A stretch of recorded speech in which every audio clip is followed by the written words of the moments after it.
Šeštadienio vakarą, kai visi krepšinio mėgėjai stebėjo Baltijos krepšinio lygos žvaigždžių dieną, Kėdainių Nevėžio krepšininkai surėmė ginklus su Gulbenės Bumerangs komanda iš Latvijos. Daugiausiai priekinės linijos žaidėjų pastangomis Nevėžio komanda jau antrajame kėlinyje parodė, kad latviams geriau reikėjo pasilikti prie televizoriaus ekranų ir stebėti šventę. Rungtynių pradžia buvo sėkmingesnė svečiams, kurie spurtavo 7-0, o praėjus 5 minutėms pirmavo 10-4. Tačiau Gintarui Leonavičiui paėmus minutinę pertraukėlę, Nevėžio komanda pabudo iš miego ir kėlinuką užbaigė pirmaudami 20-16. Antrasis kėlinys tapo tikru krepšinio spektakliu, kuriame pagrindiniu smuiku griežė Valdas Vosylius ir Povilas Butkevičius. Pastarajam tai buvo puikiai treniruoti prieš dėjimų konkursą, kuris vyks vasario 23-ąją LKL žvaigždžių dienoje. Ir maikinė Nevėžio ataka, Vismantas Butkevičius ir pastarasis kala kamuolį iš viršaus labai efektingai. Komandos ilsėtis išėjo rezultatu 44-25. Nevėžis visus darbus atliko per 2 kėlinius ir likusi žaidimo dalis buvo tik formalumas.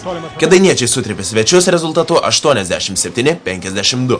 Naudingiausias Nevėžio komandoje buvo Povilas Butkevičius, 16 taškų, 9 atkovoti, 6 perimti kamuoliai ir surinkti 29 naudingumo balai. Valdas Vosylius pridėjo 15 taškų, 6 atkovotus kamuolius ir surinko 17 naudingumo balų. Komandos naujoko Audriaus Maneikio sąskaitoje 3 taškai ir 8 kamuoliai.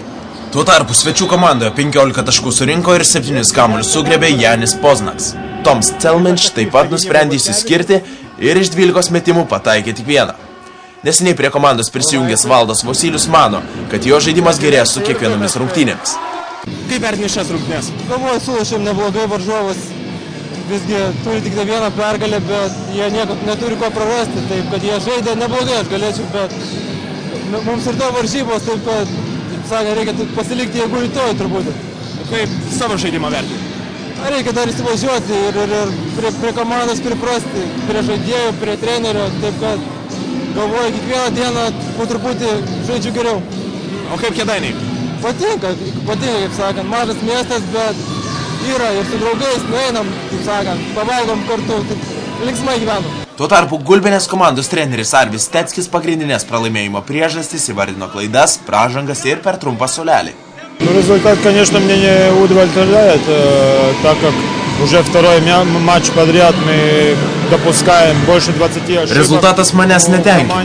Jau antras rungtynes iš eilės padarome daugiau nei 20 klaidų. Komandai galima daryti 10, bet čia dvigubai daugiau.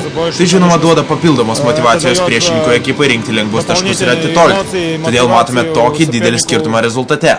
Достичься легких очков, и команда постепенно разрывается, поэтому есть такая большая разница в счете. Но я думаю, что игру мы к игре мы подготовились. Pradžia parodė, kad rungtynėms pasirašėme neblogai. Tačiau per didelis pražangų kiekis, kurias padarėme, kurių galėjome nepadaryti dėl abejotinių pražangų, davė teigiamą rezultatą Nevėžiui. На которых, может быть, я так бы задумался, был там фаул или нет. Это, конечно, дал свой позитивный результат сопернику. Самое обидное в первой четверти было то, что выпуская резервы... Labiausiai gaila, kad pritraukome atsarginių žaidėjų, todėl rezultatas labai greitai pasikeitė mūsų nenaudai. Точнее, игра очень быстро повернулась вверх ногами. Po šios pergalės Nevėžio komanda su 12 pergalių ir 5 pralaimėjimais žengia antroje vietoje iššūkio taurėje. Bumerangs komandos rezultatai gerokai kuklesni – 1 pergalė ir 17 pralaimėjimų. Tai jiems leidžia tvirtai laikytis paskutinėje čempionato vietoje.